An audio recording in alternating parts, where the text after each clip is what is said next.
Hello, and welcome to Mann's Model Moments and another Tuesday Talk. So in the past week, we've seen quite a lot of fallout from the Charlie Kirk murder.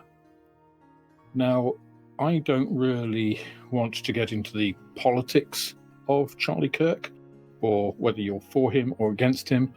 I personally thought he had some interesting things to say. I also disagreed with him fundamentally on some issues as well. However, when I first heard the news, my first reaction was, oh my God, that's unbelievable. It wasn't one of joy. It wasn't one of, if you like, personal sadness, because I had no connection personally to him. But the reaction I had was the same as if I'd heard of any 31-year-old being murdered at some sort of public address. Obviously, that has a little bit more prominence and impact than a 31-year-old murdered, in their home from domestic violence or from gang violence or something else. Being murdered at a public address, it's obviously very public. It's an appalling act. I don't condone any sort of violence, but being murdered in a public forum like that, especially with your family there, is horrific in ways that should shock anybody. And I think it's absolutely disgusting that people have come out and said either that it's a good thing or that it doesn't matter to anybody or that it doesn't matter to anybody that matters, these sorts of comments, because they're callous. I think you show the lack of your own humanity for that. But it does kind of bring up the topic that I really wanted to look at today, which is tribalism. And I'm using Charlie Kirk as an example of the kind of tribalism that's being exhibited politically in the US. It's also being exhibited elsewhere in the world, including in the UK, in parts of Europe, and abroad. And this is where there is no middle ground, where there is black or there is white. So you're either a member of their tribe or our tribe. And it's the kind of fundamental kind of position that I disagreed wholeheartedly with my father on. So my father became a born-again Christian when I was about 15, just starting to get interested in drink and girls and all that kind of thing. And it was at the age of 19 that I said to him when I came home from university after my first year that, look, I didn't fundamentally believe the same things that he believed, but that didn't mean that we couldn't be friends. We were still father and son. We still had a lot of interests. His interest in modeling, that's what got me into modeling. His interest in aviation and militaria. And his response still shocks me today, really, that was like, no, if you're not for me, you're against me. Misquoting from the Bible, as he often did. But this is a problem that I didn't understand at the time and couldn't rationalize with myself the lack of compromise that was there. It was absolute. It was, no, if you don't believe exactly what I believe, then you're my enemy. And that is a view that has crept up more and more in recent years. One that I think is incredibly dangerous. It's a fundamentalist position, whether it's in religion or in common society, and it's one that's been really exhibited over the past week, which is quite shocking. And for me, my heart goes out to Charlie Kirk's wife, to his children who saw him die in front of them. That gunman didn't just take one life that day, he took 4 lives, because she might get over it, his wife, over time. Time is a great healer. Those children, that's going to fundamentally psychologically scar them forever. That's not something that you ever forget. You might be able to deal with it and cope with it, but one bullet destroyed 4 lives that day, and it's terrible. It's appalling. And I can't rationalize anyone thinking that that is anything but an evil act. The only kinds of people that deserve violence are people that actually perpetrate violence. And even then, in a civil society, we've evolved to the state where we say, no, actually, violence isn't the answer. If someone is a violent person, if they are a killer even, then we incarcerate them. We take them away from society, we remove their societal privileges, but we don't resort to the same level of violence. We don't lower ourselves to their level. And I'm afraid an awful lot of people have lowered themselves beyond that level in the last week. And this is all very heavy, and I apologize for that, but I personally wanted to come out and say something about it myself, because I think people standing up for things that are right is good. The one thing that I fundamentally agreed with Charlie Kirk was that we should talk. People who disagree with each other should talk. They should discuss. They should debate. Now, the things he was debating, I didn't always agree with. Some of them I agreed with, some of them I disagreed with. That's not the point. The fundamental point here is the coming together of difference. How do wars end? They don't usually end in one side completely annihilating the other. That's a genocide. World War II didn't end that way. Nazi Germany wasn't completely destroyed. It was brought to the brink of destruction, but that brought it to the point where the remaining generals came to the negotiating table, Admiral Donitz gave the surrender, the unconditional surrender of Germany, and peace was restored to Europe. In Japan, a supreme act of violence was deemed necessary to bring the Japanese to that for various cultural reasons. And again, I'm not getting into the politics of this. I'm just kind of saying that wars are ended by negotiation. You have to come to the table at whatever stage it is, by whatever mechanism. Wars are not pleasant things. But you get to the table and you talk. Ultimately, the war in Ukraine will end with talks. So, proposing violence in society in any way is wrong. And I fundamentally disagree with any use of violence. There are better ways for us to resolve our differences. And ultimately, that is in talking, in discussing, in thrashing something out, in getting a compromise. And to bring it back to something which is a little bit more relevant to the modelling fraternity and a little bit more pleasant, perhaps, I thought tribalism doesn't only exist in our political, outside, real-world lives. It also exists in modelling. So I see comments from a lot of people, obviously, over a lot of videos, and some of them are, I would say, quite tribalistic. Now, I've always said the modelling community reflects the general community, so whilst the majority of people are sensible, are level-headed, are normal people who you might agree with or disagree with on various different things, there is also a very small percentage of idiots. That's not exactly what I call them, but I'm trying to keep this as PG as possible. And you get the same in modelling. But there's also this tribalism that exists. So if I happen to mention the name airfix, Ravel, and Tamiya, a lot of you will have really visceral reactions to those. And I've had lots of comments, I'm never buying another airfix kit. I'm never buying another Ravel kit. I only buy Tamiya kits. And I'm here to tell you that that is a form of tribalism. Now, it may be tribalism based on a substantiated belief. You know, you will have hard evidence that Tamiya kits are always good. But Tamiya have made some kits which are less than optimal or don't hold up in today's light. Airfix have made some excellent kits.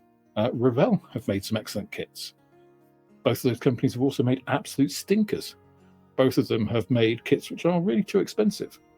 Some of them have real bargains as well. There isn't really one company that you can pick and say, everything this company does is perfect.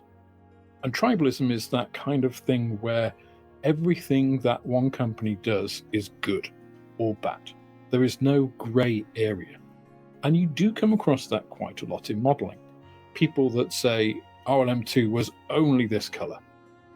People that say that if you model in any other way than historically accurate, you're wrong. Anybody that makes definitive statements about other people's activities, that is essentially a form of tribalism. It's putting yourself in a camp and saying that your camp is correct and everybody else outside that is wrong. Now, I've recently been discussing Imperial Japanese Navy colours. I've been talking to an expert on the subject, and one of the things that became very apparent very quickly is that more than any other paint in World War II, Japanese colours are fraught with this kind of tribalism of people who believe one thing over another.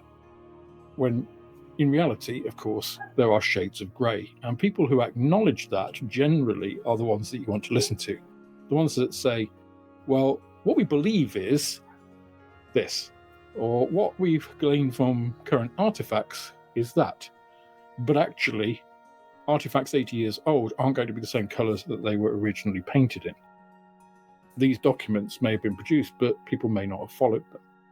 People have that grey area and leave it for you to decide what is the correct thing are really, I believe, the people that you really want to listen to. The people that accept that the world isn't black and white. It isn't one thing or another. Now, there are things in life which are black and white. Physics tends to have some of those. Chemistry has some of those. Biology is more of a grey area. Perhaps that's why I naturally gravitated towards biology as a science rather than physics, which is very hard, and chemistry, which is a little bit less hard, and biology seemed a bit easier because of all that fudge factor in there. It also makes it actually much more complicated in many ways because there are few absolutes in biology. You can have enzymes that will work in one condition and not in another. In different environments, they might be stronger or weaker. So it's not a digital switch. It's not they work or they don't. In physics, there is the speed of light, and that is it. Speed of causality might be a better way to represent that, but that's a topic for another time. So I think tribalism is something that we should all consider, and anytime we make a definitive statement, this is correct, this is wrong, we really need to have a little bit of self-examination and take a look inside rather than outside, because generally those sorts of statements say a lot more about ourselves, as people, as modelers in this case, and nobody got to be a better modeler by being absolutely definitive about things. So the things that I've learned on my modeling journey have always been from modelers who have been willing to try other things, who have been excellent modelers in their own right, but actually have picked things up from whoever they are. It doesn't matter what their level of experience is. They'll see an interesting technique and be like, oh, how did you do that? Well, that's really good. I might try that. And they add that to their repertoire. So if they were, I am the be-all and end-all of modeling, and I know everything, they wouldn't have learned that. And so they wouldn't be that thing. They would have self-deposed from that position. So this is a bit of a philosophical Tuesday talk that I just wanted to cover, that kind of tribalism, because I've had a lot of comments in the past on the channel. When I mention airfix, for instance, some Americans will come on and say, oh, you Brits have a real hard-on for airfix. Then I have people from Britain saying, oh, Alex, you're always terribly hard on airfix. And then you have other people saying, you're not hard enough on airfix. It doesn't matter what I say, there'll be somebody who has an opposing opinion that they believe is so right that they only see the opposite. They're not prepared to acknowledge, actually, I think this, but he does have a point. Now, I always try to take that view. Sometimes I may not. It's natural human instinct to think that what you've received as data is correct and your anecdotal experience is the overriding experience. But accepting the possibility that it's not is a real growth factor, not just in modeling, in the rest of your life as well. But if you approach modeling with that kind of mindset, the kind of mindset of being open to new possibilities, of trying new things, even down to things like kits, there are people who are tribal about what sort of kits they do. I only do aircraft. Well, if you only do aircraft, then you're missing out. I don't do Warhammer. I would never do a Warhammer kit. Well, they've got a lot of techniques in mini painting which would be really useful for your 1/35th scale dioramas. So again, you're missing out. So I think tribalism in all its forms is dangerous. We've seen just one example of the evil that it can spawn this last week. We've seen many other examples of it over the years. And I really hope for a time in human history in the future where that doesn't exist, that we can accept each other's differences. And I'd love to see a model show where people actually have that same attitude as well, because you can generally spot cliques. And, you know, we don't talk to the armor modelers over there because they do 1/72nd scale armor and we don't think that's really, worthy. It's like, whether you what, you might not want to do it because of your time. You want to spend more time on a project. That's fine. You might not want to spend time on it because your eyesight's not that good anymore. Also fine. But why suppress somebody else doing it? Why not talk to them? We're all people here on this earth. In modeling terms, we're a niche community. We don't really want to split that much further, do we? I, for one, don't. Ideally, we don't want to be like the Judean People's Front versus the People's Front of Judea, those splitters. Ideally, we want to actually just be united in what we are doing. We are modelers. We're modeling. We enjoy creating small reproductions of the world around us. Whatever that scale is, whatever that part of the world that is, we are aligned in that common goal, and we should celebrate that and try to learn from each other in areas where we might actually be weaker than those people around us that do things that we don't want to do, but actually they have some interesting things to say. Anyway, those are my thoughts for this week. I apologise it was a little bit heavy at the front end, but I thought it was important to firstly acknowledge what has happened and give you my stance on it and kind of opinion on it, and also how actually that relates to all parts of life, and modelling is not exempt from that. But I, for one, hope that we can learn to suppress those kind of tribalistic instincts. We are tribalistic apes, that's where we came from. Sorry, Dad, I know you think it was all created 5,000 years ago by a man on a cloud, but I'm being facetious. I know that's not really the belief, but I accept the possibility I could be wrong. I am not so absolute that I say there is no God. I just don't believe there is one, or at least not one in the Abrahamic Judean People's Front kind of way of thinking. But I do accept the possibility that I'm wrong, that there is more. I would love there to be more. But that doesn't mean I'm going to hate those that believe that. Far from it. If you look at people in the religious spaces throughout the world, some of those people do the greatest amount of good for others on earth. Why would I want to segregate them and persecute them? So I hope you gained something from that today. I hope it's been endearing or uplifting in some way. And I've personally been very lucky to have some channel members that have actually espoused kind of all of those good elements in human beings. They really inspired the inspiration donation that I have in my shop to give a younger modeler a free model kit or a free model set. And seeing that kind of altruism is really heartwarming. Being able to bring that to people is, I get the joy from those people. I try to get them to show pictures and stuff when they've done it so I can show those members. But they're not expecting that, which again, that's part of the point, right? So there is great good in the world, and I think we should concentrate on those aspects. And then maybe we will get more younger modelers coming to shows if they actually see a reason for doing it, if they see a welcoming community and not tribalism. Anyway, I look forward hopefully to seeing you on Mann's Model Moments midweek model meet tomorrow evening, and if not, on my next video.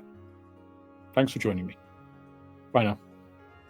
That's all for this instalment of Mann's Model Moments. If you enjoyed the video, please click the like button, subscribe to the channel for more like it, and share this video with others you think would also enjoy it. You can also follow me on Instagram, Twitter and Facebook, and if you're feeling generous, then I also have a Patreon, which is absolutely the best way of helping me to grow the channel and produce more content like this. With that, I hope you have plenty of modelling moments of your own, and I look forward to welcoming you on the next video.